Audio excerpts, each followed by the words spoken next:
Donc, bonjour à tous, merci d'être là. Donc moi je vais vous parler d'intelligence artificielle, bien évidemment, mais malheureusement elle n'existe pas encore.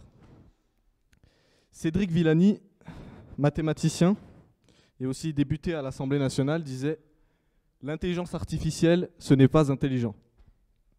Donc vous voyez, je ne suis pas un illuminé, il y a des grands ténors de l'informatique, des chercheurs qui le disent. Mais en réalité, l'objectif de cette conférence est surtout de démystifier l'IA, de dédramatiser l'IA, parce qu'aujourd'hui, on pense tout de suite à Terminator, à Matrix, mais en réalité, on est très loin encore d'être une reproduction de l'intelligence humaine. Donc on va faire beaucoup d'anthropomorphisme dans cette conférence, car après tout, c'est nous les créateurs des IA, et c'est nous qu'elles essayent de détruire dans tous les films. Donc, avant tout, ce serait intéressant peut-être de définir qu'est-ce que l'intelligence humaine, pour qu'on parte tous sur la même base. De manière tout à fait neurologique, c'est peut-être un peu compliqué à définir. Encore aujourd'hui, on a du mal avec le cerveau. Il y a des belles avancées, des choses même qui pourraient nous surprendre. Mais on n'est pas encore à 100% sûr du fonctionnement. Mais si on fait le calcul simple que l'intelligence est dans le cerveau, vous voyez, ça devient tout de suite compliqué de comprendre les rouages et comment ça fonctionne.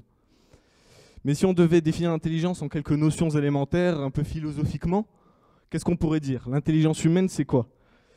Déjà, on est autonome, on est auto-apprenant, on est capable de créer, d'anticiper, on conçoit ce qu'est un concept. En fait, pour faire simple, on comprend le monde qui nous entoure. Une IA, elle a un peu plus de mal avec ça.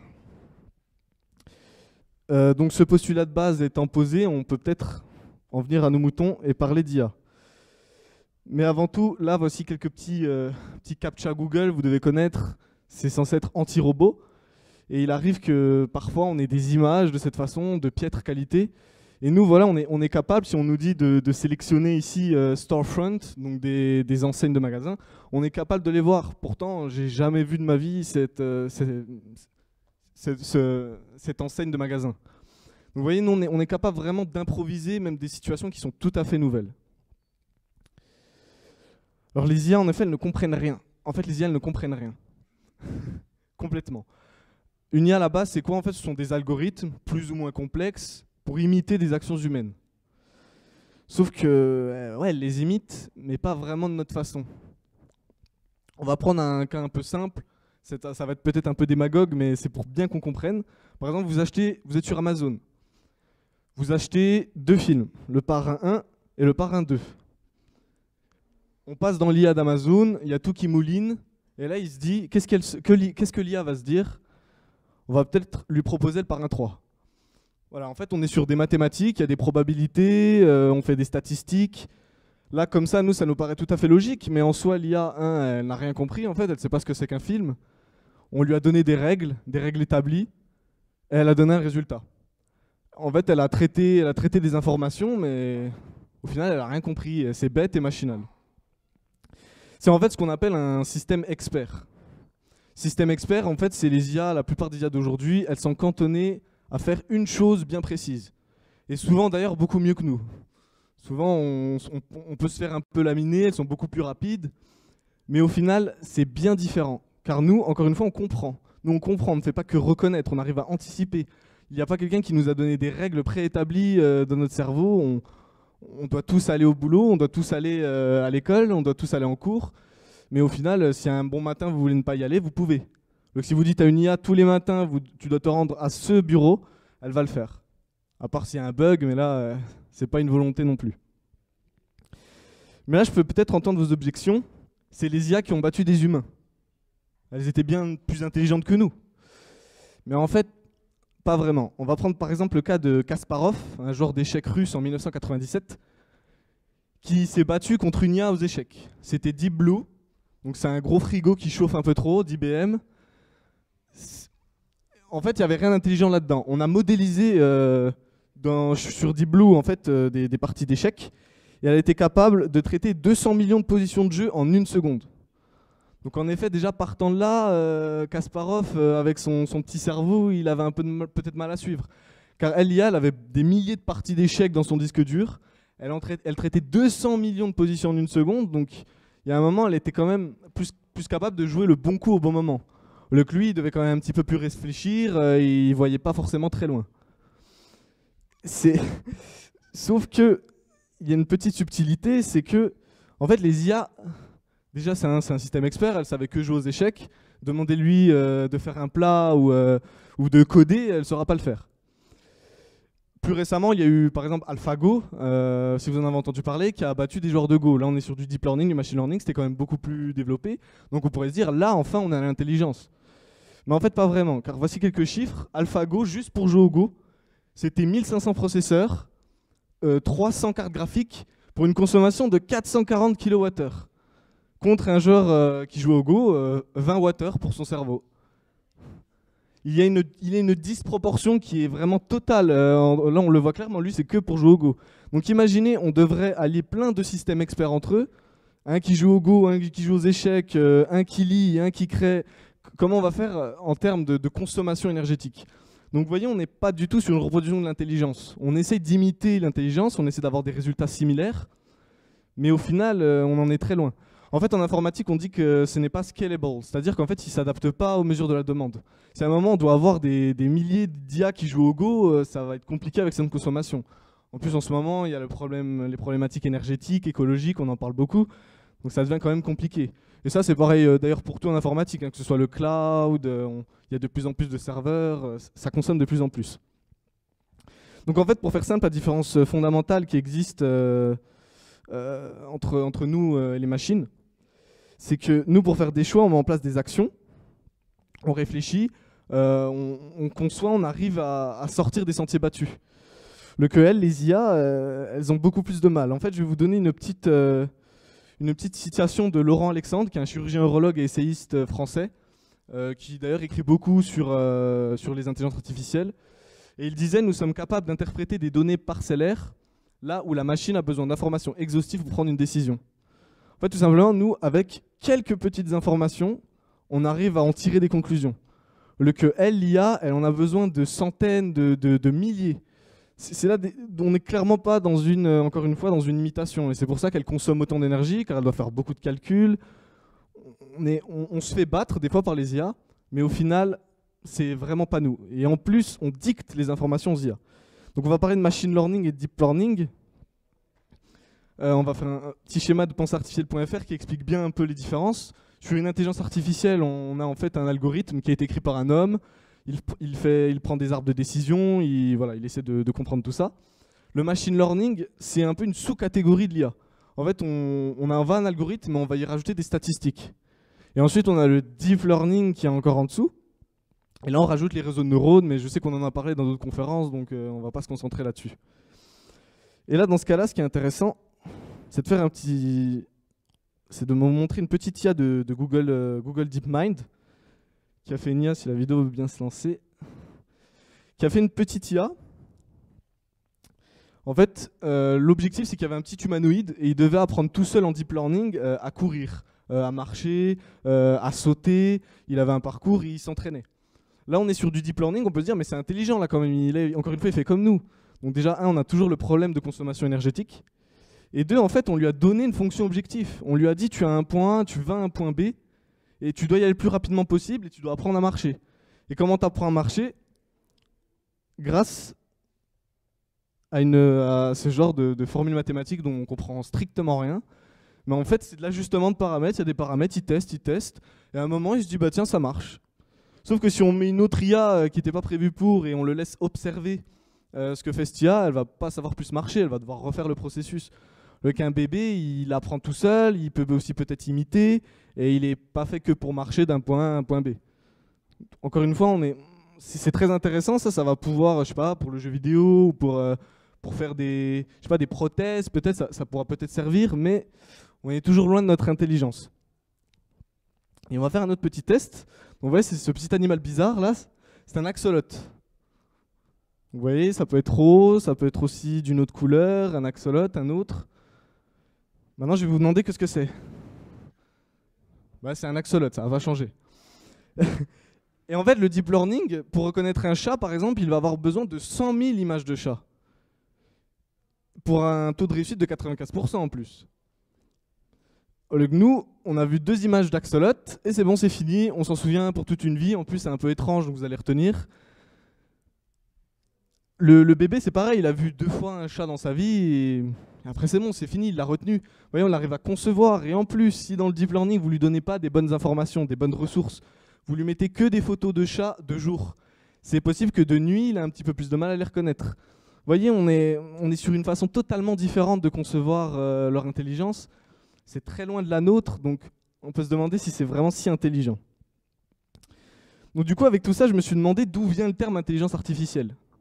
Parce qu'au final, on a une discipline, elle a un nom, on ne comprend pas trop. Du coup, si ça ne définit pas avec justesse le concept, comment ça se fait? Alors en fait, je ne sais pas si on vous en a parlé en début de conférence, mais il y a eu la conférence de Dartmouth en 1956, qui est l'événement fondateur des IA. Et on a notamment ce fameux John McCarthy, avec un ordinateur dernier cri pour l'époque, il y a 60 ans, qui avait inventé le terme Artificial Intelligence, qui avait rédigé l'un des premiers colloques. Leur objectif, il était clair, très très ambitieux d'ailleurs, c'était en fait de réaliser un cerveau humain, mais un faux cerveau humain. Donc on était clairement là sur l'intelligence artificielle, c'était clairement l'objectif. En fait, ils voulaient comprendre le langage naturel. Le langage naturel, en fait, c'est comment on parle, comment on communique, c'est tout ce qui est humain. Donc c'était quand même très ambitieux, donc ils ont mis en place les premiers réseaux de neurones. C'était tout nouveau, hein, je vous rappelle, il y a 60 ans quand même. Mais bien évidemment, en fait, c'était un échec. Un échec cuisant, ils n'ont pas du tout réussi à faire ça, parce que qu'est-ce qui correspond à l'humain? C'est quand même, je pense, l'une des premières caractéristiques, c'est qu'on peut parler, on communique avec la parole, avec la langue. Il y avait le test de Turing à l'époque, le test du Turing où on parle avec une IA, on essaie même de la piéger, et au final, on se demande si c'est pas un humain. Donc je pense que c'est ça qu'ils voulaient réaliser. Au début des années 60, ils se sont rendus compte que c'était un échec.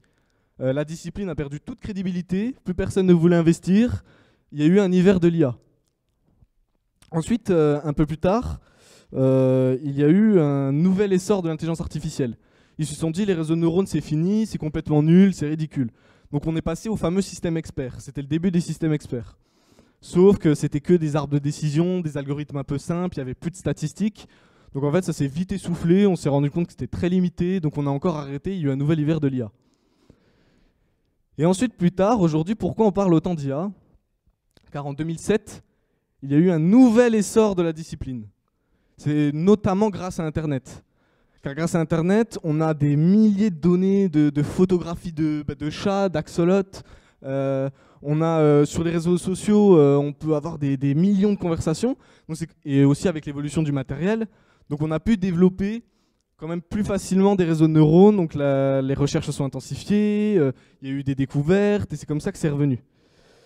Sauf que si on continue encore à faire encore des promesses, on fait croire que c'est Terminator, on risque de retourner encore de nouvelles dans un nouvel hiver de l'IA, où ce sera plus crédible. Car si on commence à faire des promesses gigantesques, si dans l'esprit du grand public, l'IA c'est quand même quelque chose d'extraordinaire, d'un peu trouble, ce sera peut-être Matrix, il va peut-être nous attaquer, ça va être un problème. Ou si on nous promet des choses peut-être très bien pour nous, mais vraiment trop gigantesques et qu'on n'y arrive pas, ça va peut-être encore perdre la crédibilité.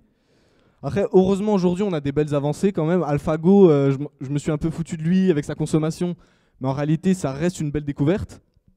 Donc je pense qu'il ne faut ni promettre en fait le cauchemar, ni promettre non plus que ça va être le paradis, que ça va être super. Je crois qu'il y a eu une conférence qui parlait de ça avec la honte prométhéenne. On se rejoint un peu là-dessus. Donc en fait, pour conclure, en fait, aucune IA ne va prendre une décision de son propre chef. Elle ne va pas se retourner contre les humains, tout va bien là-dessus, il n'y a aucun souci, elle ne va pas prendre d'initiative, on lui dit quoi faire, c'est clair, net et précis. Par contre, en effet, si on lui dit de tuer, on lui dit de blesser, elle va le faire. Mais est-ce que c'est à cause de l'IA? Est-ce que c'est l'IA qui s'est retournée contre nous? Encore une fois, c'est toujours l'homme qui est derrière, ne vous inquiétez pas, si on essaie de vous asservir, ce sera toujours à cause d'humains et non à cause de robots. C'était comme toute technologie, au début on en a un peu peur parce qu'on la comprend pas, surtout qu'en plus avec la fiction, on croit que c'est quelque chose de gigantesque, ça risque de nous échapper. Mais avec les techniques actuelles, la façon dont on procède, ça ne peut pas arriver. Après, dans un futur proche, peut-être dans un siècle, ce sera possible. On ne sait pas quelle découverte il peut y avoir, mais en tout cas pas aujourd'hui. Vous savez, quand il y a eu l'atome, c'était très bien pour faire de l'énergie. Ensuite, on a fait des bombes dévastatrices. Est-ce que c'est parce que l'atome était bon ou mauvais? Non, c'est parce qu'il y a quelqu'un qui a fait ça. Ensuite, il y a eu des régulations. Tout simplement, il va falloir penser au futur, mais il ne faut pas non plus faire trop peur. Je vais conclure en paraphrasant un peu Schopenhauer. Toute idée ou technologie nouvelle passe toujours par 3 stades. 1, c'est ridicule. 2, elles sont dangereuses. Et enfin, elles sont évidentes. Merci à tous.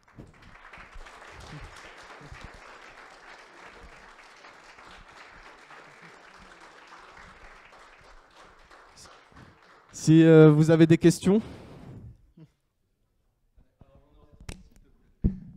pas de souci. Dans ta conférence, du coup, tu as présenté plusieurs cas comme quoi l'IA gérait beaucoup de données et du coup définissait des prédicats. Simplement, ça s'appelle apprentissage supervisé. Une IA, foncièrement, si tu lui expliques, voilà, on va reprendre un but expert. Je veux faire une IA qui éteint un feu. C'est le cas qu'on explique en général au début en master quand tu veux commencer à voir ce que c'est qu'une IA. Tu lui donnes les possibilités de, tu as un extincteur, tu as des allumettes, tu as une casserole et tu as de l'eau. Et le but de l'apprentissage non supervisé, c'est tu essayes ce que tu veux et ensuite tu apprends tout par toi-même, tu vois si le feu s'éteint. Si l'IA va tenter de jeter les allumettes et forcément le feu va continuer, va empirer. Donc du coup elle va apprendre comme quoi c'est pas forcément la meilleure des idées. Et au final elle va finir par peut-être éventuellement balancer un coup l'extincteur dessus. Donc du coup là l'IA a pris par elle-même et a pris une décision d'elle-même parce qu'elle a pris d'une situation. Ouais. C'est un peu ce qu'on fait éventuellement. Pardon. Si je peux répondre, je suis d'accord. En fait, je suis d'accord avec toi, mais je trouve qu'il y a toujours en fait une différence fondamentale. C'est qu'au final, on lui aura quand même donné des instructions à la base pour qu'elle essaye d'éteindre le feu. Et ça reste encore une fois un système expert, ça reste cantonné. Il y a toujours une différence avec l'humain. Nous, on est en fait multitransversal, on fait beaucoup de choses. Et au final, on peut se dire non, finalement, je ne veux pas l'éteindre le feu, je m'en vais. Est-ce que l'IA pourra faire ça? C'est moins sûr. C'est pour ça en fait, le but c'est pas de dénigrer en fait dénigrer l'IA. En fait, elle est super performante et elle nous sert beaucoup, mais c'est surtout de montrer qu'il reste encore une cassure entre l'intelligence humaine et artificielle. C'est surtout ça. Ok. Bon, du coup, tu as répondu à ma deuxième question. Donc, on va sauter directement à la troisième question. Avec 2 arguments d'autorité que du coup tu as pu recopier durant ta conférence. Est-ce que du coup ton conférence a été écrite par une IA? Non, non, ouais, j'ai pris des arguments d'autorité. En fait, l'objectif c'était surtout de montrer que je racontais pas des inepties, que ça sortait pas de nulle part, parce que je suis un étudiant. Donc c'était pour rendre un petit peu plus crédible la conférence. Après non, ça n'a pas été écrit par une IA. Tout va bien. Merci.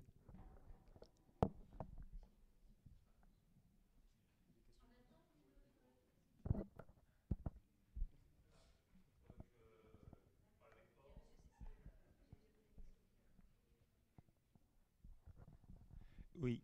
Ça marche?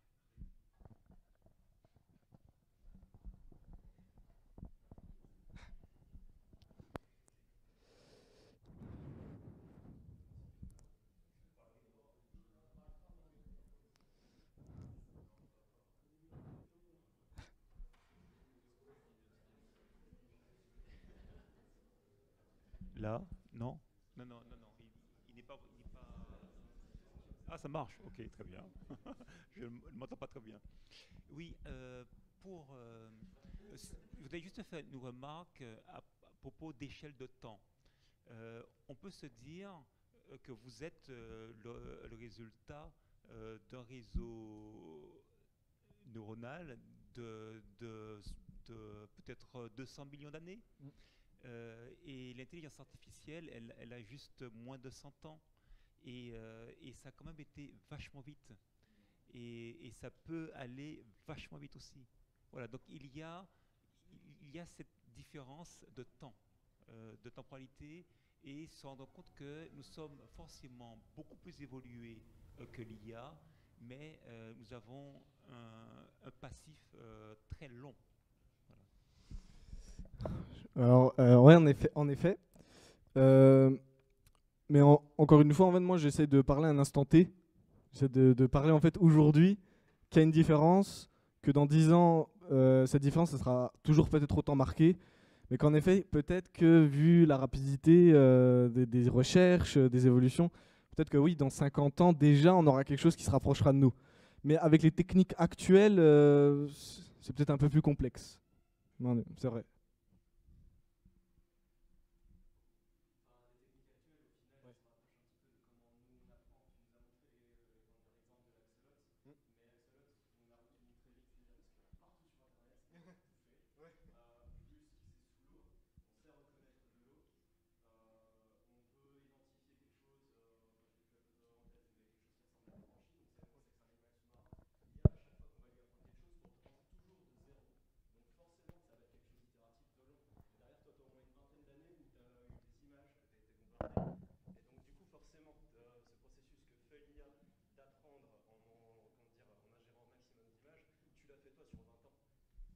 Il y a la différence de temps, mais moi, j'ai besoin de moins d'énergie pour le faire.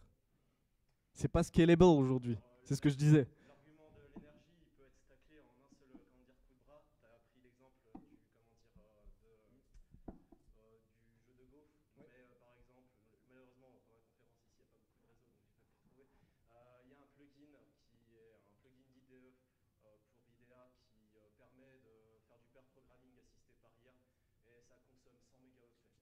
Donc ça bouffe que dalle. Moi, je te parlais d'énergie, de joules, pas de mégaoctets ou quoi. Moi, je parlais de mégawattheures, 440 mégawattheures, kilowattheures, pardon. On va prendre un ordinateur qui a maximum 450 watts pour une grosse machine quand même. L'alimentation des 100 mégaoctets de RAM plus éventuellement le processeur qui tournera derrière, on en sera toujours loin. Alors ouais, en fait, le truc, c'est que si on commence à zoomer comme ça, je suis d'accord avec toi, mais plus globalement, l'IA, dans tous les cas, elle a besoin de beaucoup de calculs. Quand on invente des nouvelles choses, c'est pas tout de suite performant. On l'a vu pour le PC, en effet, il y a 60 ans, c'était un truc gigantesque. Aujourd'hui, ça tient là-dedans. Donc, je dis pas que ça va peut-être évoluer, qu'il y a des cas précis comme ça, mais de manière globale, on a de la consommation énergétique, on a des choses qui nous imitent, mais qui n'est pas des reproductions. C'est surtout ça, en fait, l'objet de la conférence.